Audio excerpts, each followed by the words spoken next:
Hi there, my name is Toby, and on this video today I want to tell you the story. And this is the story of my most miraculous healing. And this is really a follow-on from yesterday's talk that I called I Am a Miracle Healer. And in yesterday's talk I was saying that there's no such thing really as a miracle healing. We cannot claim credit for a miracle. It's more like something big is about to happen. And me, as a healer, have come in and done a little bit of something, and it's just been a little part to play in this big thing that's about to happen. And so it seems miraculous. Wow, I did a miracle. No, you didn't do the miracle. You had a little part to play in it. There's a little part to play in it. But miracles are when big things are happening, big things. So it could be just when the patient is just ready to heal. They're just ready to heal, and you've come in and helped them go over the edge, and now they're healed. And you think, wow, I did a miracle. But you've got to be careful. That's when your ego gets involved. Your ego, that is your limited identity, your idea, your personality, your idea of yourself. That you have to let go. This is big energy, far bigger than your limited ego. You have to let that go. But it's a big problem in this world. We get carried away with our ego. A lot of healers have got this arrogance. They might seem not, but they still believe their own hype. You can't claim credit for miracles. You can't. And this story, I've got to tell you this story because when you hear this story, you'll understand what I'm talking about. And this was a true miracle. This is the greatest miracle healing you could probably ever have. So amazing that you're probably not even going to believe me on this. And it's a private story, very personal story. Very deep, very private. Nobody knows this. Only my wife and I really know this story. But I think I have to share it. I have to share it with all you guys because I'm trying to explain how to do energy healing. That's what I'm doing on this channel. I'm talking about the energy, the life force energy, how it works, how do we access it, what can we do with it. And energy healing is one of the best things we can do with it. We can all do it. It's not difficult. It just requires a good intention, a pure intention. An altruism, a compassion. It's got to be love. You see, it is love. It is compassion. It is intention that does the healing. Not waving the hands. Not the crystals. Not the medicine. And in this particular story, there's really two healers were involved. Myself and my wife. So there were two of us. And my wife is a far more powerful healer than me. Far more powerful.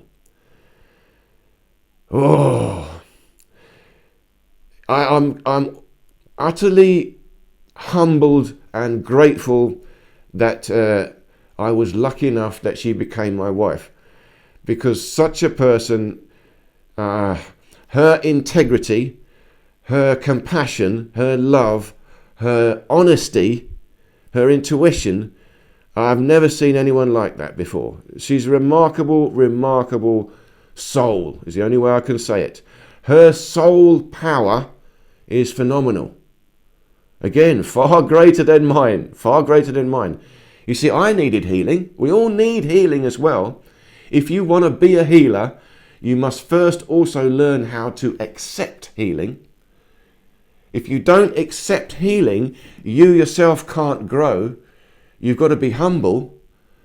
You've got to be humble to be a healer. Humility means you will accept healing. You will accept lessons. You will accept lessons to you. You've got to be taught things. You've got to listen. In order to listen and to learn, you've got to be humble. So I needed a lot of healing in my life. A lot of healing. I've seen lots of healers. Done lots of things over the years. But my most powerful healer of all time and to this day and forevermore will be my wife. She's been the most powerful healer to me. And in particular, I've had 4 major surgeries in my stomach, difficult surgeries, and it lasted me 5 years, this whole thing. And in that 5 years, she looked after me day to day in so many different ways. I would not have got through this without her. And even what I'm doing on this channel, sharing wisdom with you, I would not have access to this wisdom were it not for her. So if you like what I'm saying and you like the energy that I'm putting out here, it's not just me. Really, it also comes from my wife. I would not be able to do this were it not for her healings, her lessons, her tuition of me. Very, very important to understand that. But she's done this so much. She's natural and she needs to be private now. So she doesn't want to come out and talk and do what I'm doing here. So I respect her privacy and I don't often talk about her. But today I must talk about her because she was the second healer involved in this miracle. So I was the healer, I was the shaman. I played the part of the shaman. What I did was in the spirit world. That's why this is an amazing story. An amazing story.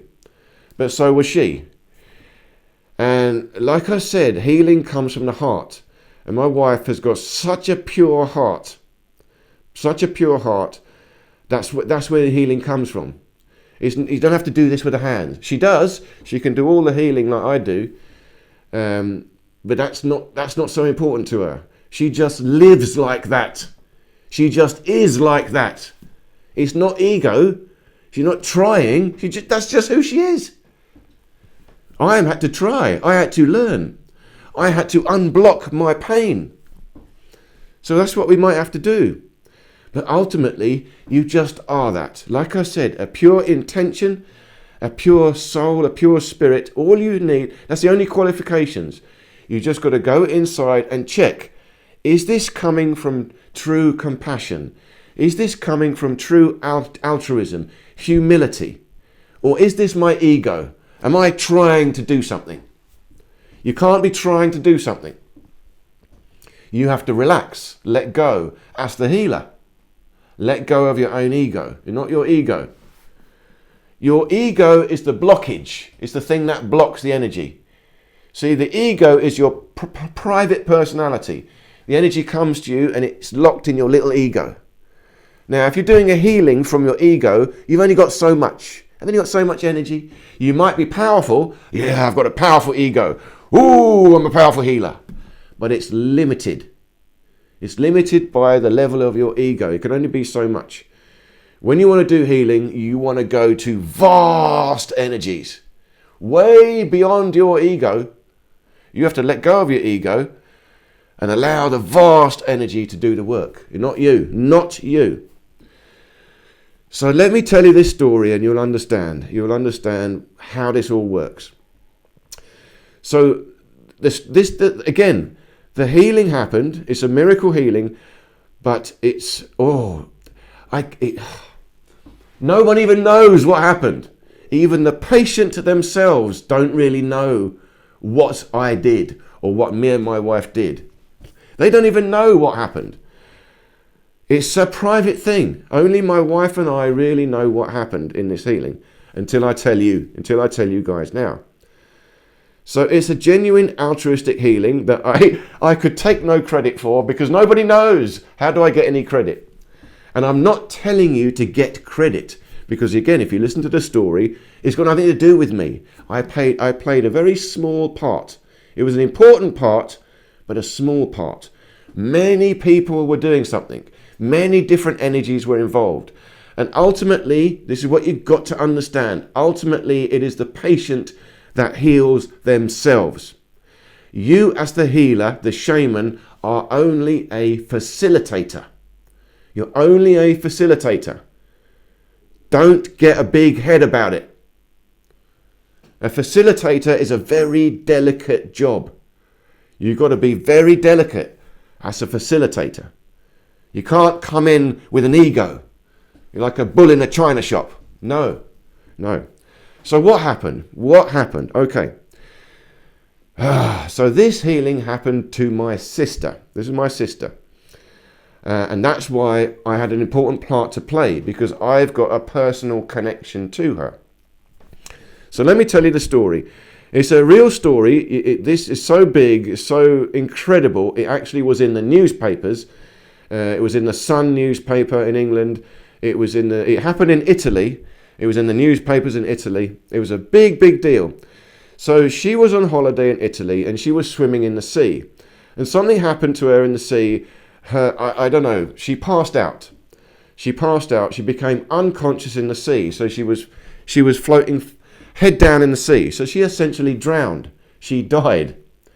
So she was unconscious in the sea. She died. She drowned. And she was floating face down in the water. Now, luckily, here's the first one. Luckily, her 11-year-old son was very nearby in the water. He was only 11. So he's the first one that played a part. So he swam to her. He flipped her over. Luckily, he learnt a bit about, how to save people. He flipped her over and he dragged her back to the shore. So he was the first one. Without him, this wouldn't have happened. She was dragged to the floor and she was on the beach, a lot of people around. But of course, she was all blue. She was dead now. She was gone.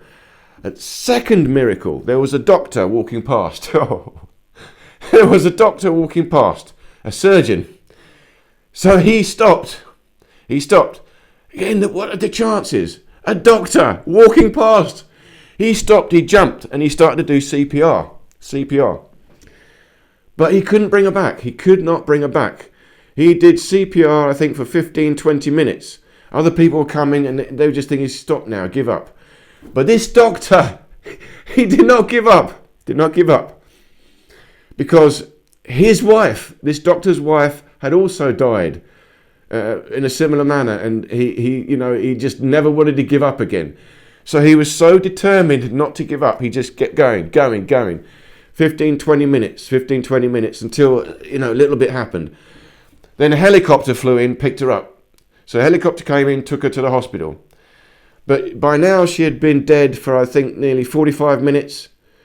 And then she just sort of came back. They got her alive. They got her to the hospital, but she was now in a coma. So again, they took her to one hospital. They couldn't do anything. So straight away they took her to another hospital. So again, so many things happening. Took her to another hospital there. They put her into a coma unit, put her on the life support system. But again, they thought she must be brain dead now. She's finished. She's been dead too long. Brain can't survive that. So they kept her on it. They were determined. So another thing happened. So she's in the coma unit. Now, by this time, my wife and I, so she's in Italy. My wife was away in another country. She was in Hungary, in Budapest. Now, that's very interesting. In Budapest, there are a lot of old world buildings, a lot of churches. These are very powerful places. And a couple of times she found herself in one of these amazing churches, very powerful place. So she did some of her healing from there, from these powerful places. I was in London. I was at home. So my wife heard first. She got the message. Then I heard the message, this accident happened to your sister. So when I heard it, I went up to see, my sister's family, and my mother was there, and we were working out what to do.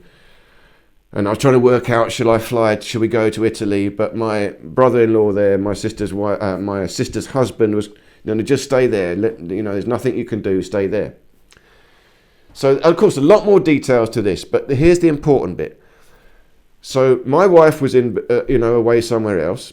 She was doing her own stuff, what she could do to send healing for my sister. I was in London doing what I could do. So as soon as, a lot of stuff I had to take care of, but immediately I knew something's happening. Okay. So I don't go into panic mode, but I'm used to high level stress. As a healer and so much stress I've had in my life, I'm used to very high level stress. So my sister's died. Okay. I'm in stress mode. I can handle this. I'm ready. Okay. But I've also got a connection to spirit. So life and death don't mean so much to me as other people. Remember, I'm a shaman. I know the spirit world as well. So as soon as I had a chance, I had to go and meditate to try and find my sister in the spirit world. So I went for a walk. I went for a walk out into the countryside. That's the way I did it. And as I walked into the countryside, maybe it took me 3 hours. I say it took me 3 hours walking around, meditating, going deep within. This is so serious now that I'm going deep into the spirit world. I'm trying to find my sister's soul. Where is it? It's not in the body. She's in a coma. She's not dead yet, but she's not in the body. So after about 3 hours, I found her. I found her in the spirit world. And I know when I find her, I found her. Oh, I'm connected to my sister. So that took me about 3 hours. And when I found her and I was able to talk to her. And she was struggling. She couldn't get back into the body. She was trying, but she didn't know how to get back into her body. So all I could do was sit and meditate with her in the spirit world. I was just telling her, listen, calm down, calm down. You know how to concentrate. You know how to meditate. Just focus. Just focus. You can do this. You can do this. I was telling her that in the spirit world. And she was listening to me. She understood. She was like, she was in a little bit of a panic. And she heard me, and then she calmed down, and then she realized, and then I could see she started to focus. And the moment I could see she started to focus, it's like she started to meditate in the spirit world. So I knew, all right, you got it. You got the message now. And she was off, boom, focusing. So now I knew she was on the right track, so I could come back. That's the work I was doing as the shaman. See, the shaman is working in the spirit world, the soul, the energy world. This is where there are stories about this. The shaman bringing back people to life. You're recalling the soul back. Again, if you want to talk about miracles, the greatest miracle is bringing someone back from the dead. That's what I was doing. I was bringing someone back from the dead. But I cannot claim credit for it. Remember, my wife was part of this. She's a far more powerful healer than me. I just had a personal connection to my sister.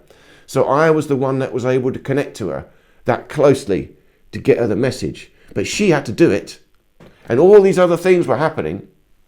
Everyone was sending her energy. Then my wife did something else. My wife did another job. She started to contact everyone she knows. See, my wife's incredible. She knows everything to do. Everyone she knows. She must have contacted 200, 300, 400 people. Quick. Groups of people. And she was getting everyone to send energy, meditate. So we had now hundreds of people aware of my sister needing to be healed. And my wife facilitated that. They all were sending energy. Everyone. The more we can get, the better. It's big energy required. I personally, my little ego, there's not enough energy there.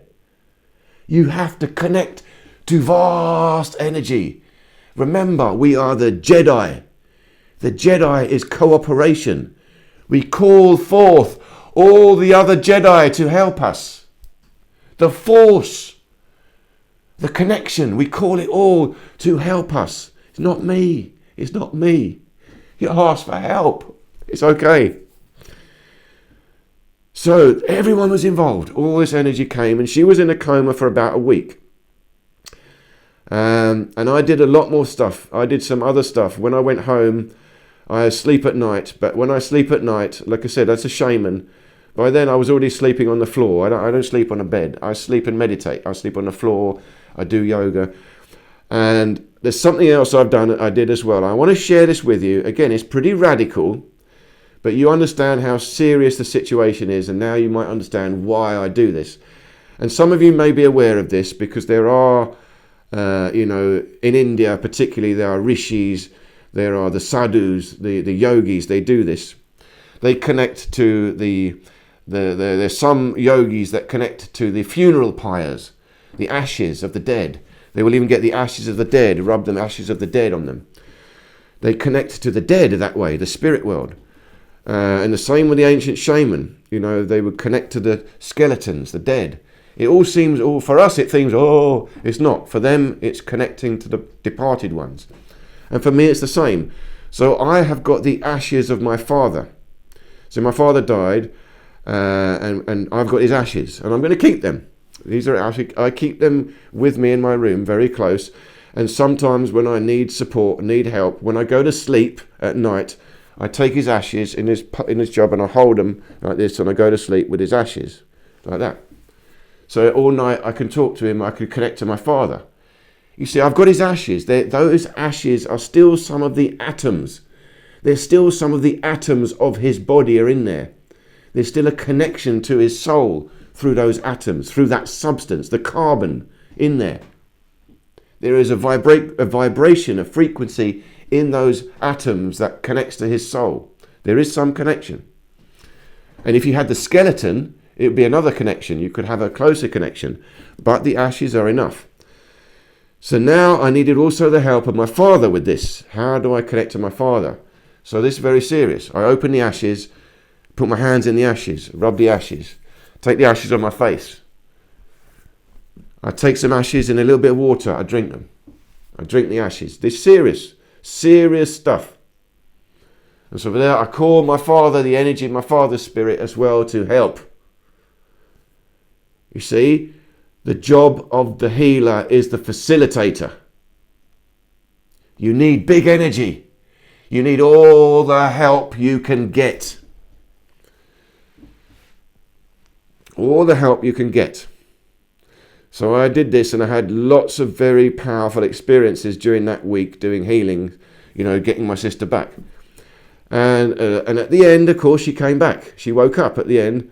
And when she woke up, again, my wife was the first to hear. And she, again, was in one of these churches in Budapest, in one of these powerful cathedrals. Those cathedrals are powerful energy centers. They were built, they were designed for the energy, the ether. I talk about this on my channel.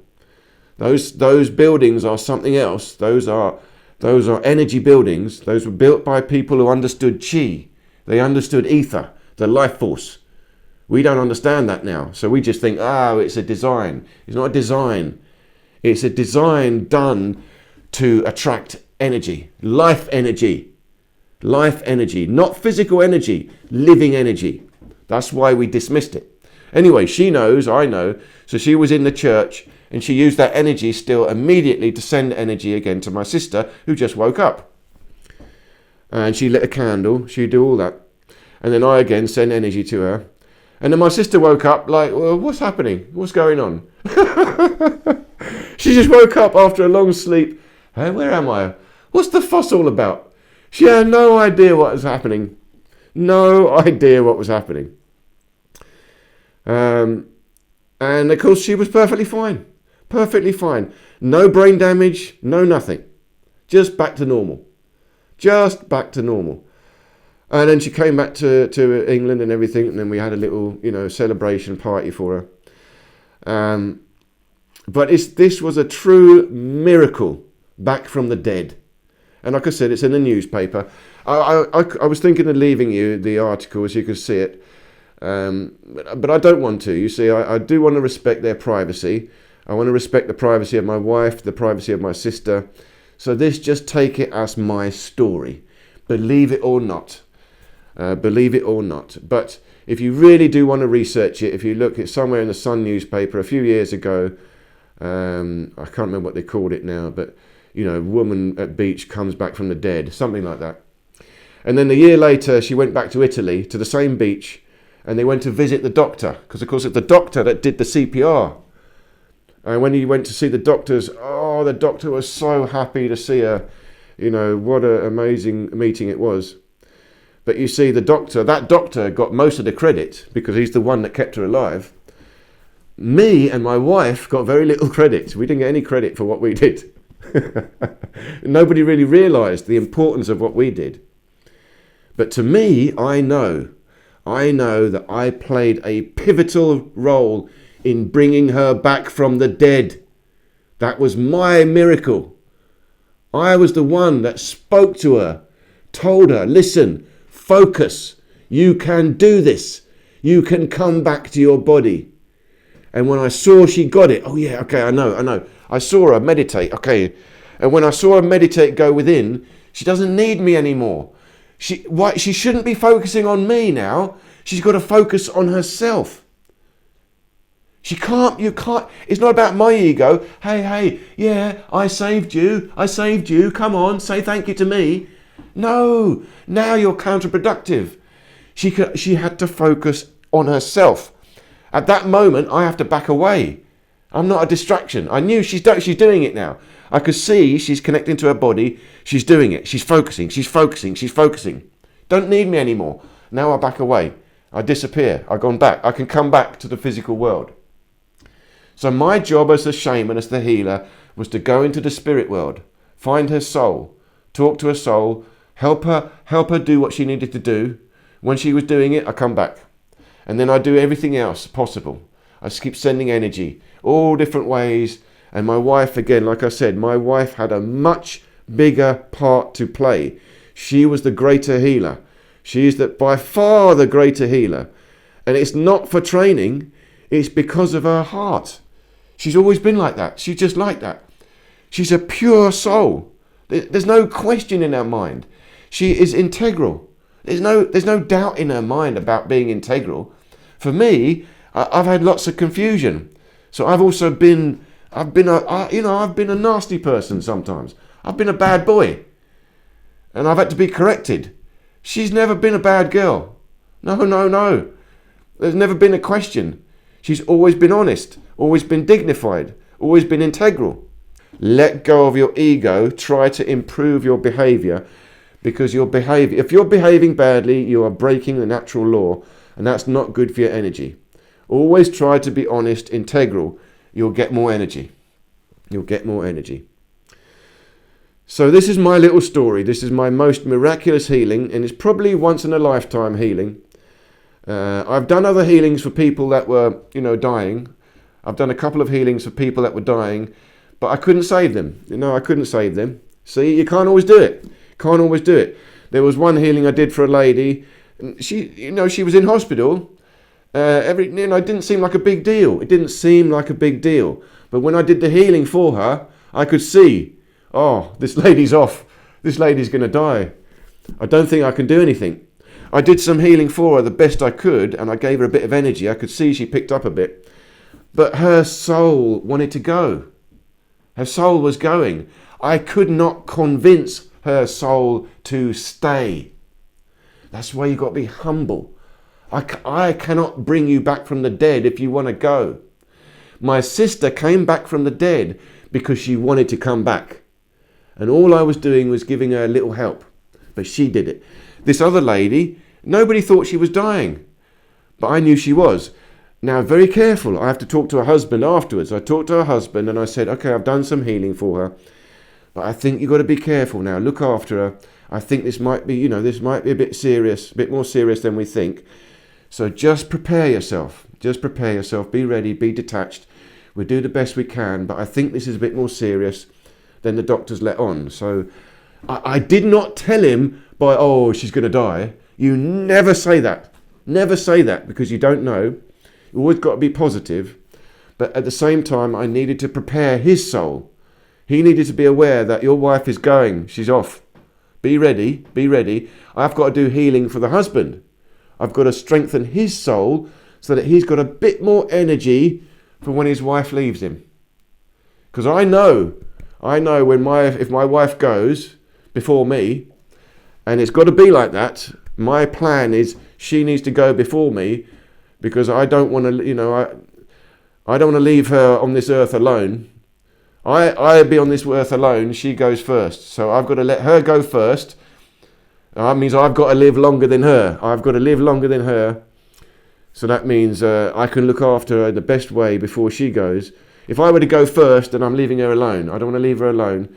She's the one that's got to go first. That means I've got to be ready for when my wife goes, because I'll be terribly lonely. I'll be so sad if my wife goes. So sad, I'll be terribly lonely. I'll be going into the spirit world with her. I'll just be following her in the spirit. I'll be here, but half of me will be permanently in the spirit world with her. I'll be a different person. I think it'll be many, many years. My wife is going to live long. I'm going to live long. It's going to be a long, long time before that happens. But as a shaman, I think about life and death all the time. I confront death head on. It's not easy. Not easy. But I'm talking about energy healing on this channel. On the one hand, it is very easy because you're just humble. You've got a good intention, a good heart, and you just put your hands on and you let energy flow through. But on the other hand, it's very difficult because you've got your own issues. You've got to gain wisdom. You've got to go into your own self. You've got to heal yourself. Heal. What do they say? Doctor, heal thyself. You have to.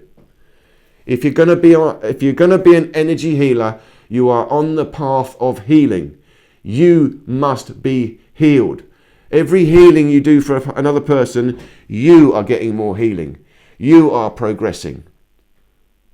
You are gaining wisdom. You are gaining balance. You are gaining access to more power. Access to it. It's not you. You're just gaining access to it. So this is a very important talk, very personal. And I hope that you appreciate how personal this talk is. But I had to share it. I had to share it because I want to share some very important knowledge on this channel. And it's knowledge that not many people are talking about. And not many people understand this stuff. And I hope that I understand it enough that I can explain it well enough to you. That's all I hope. And it's only a hope. Remember, I'm not a master. I am simply on the journey of self-mastery. I'm trying to be a master. Trying. I'm not a master. I am trying. That's the best we can hope for. The best we can hope for. So thank you so much for listening. Please do check out my course on energy healing. And there's one more final one coming, which I'm going to do an actual healing session for you. So really, even this talk is leading up to that one. So there will be a final part of the course on energy healing in which I'll do a healing session for everyone so you can watch it and experience it. And I'll talk you through it so you can listen to what I'm doing. So thank you so much for listening and watching this. And I hope and I look forward to seeing you in any of these other videos here.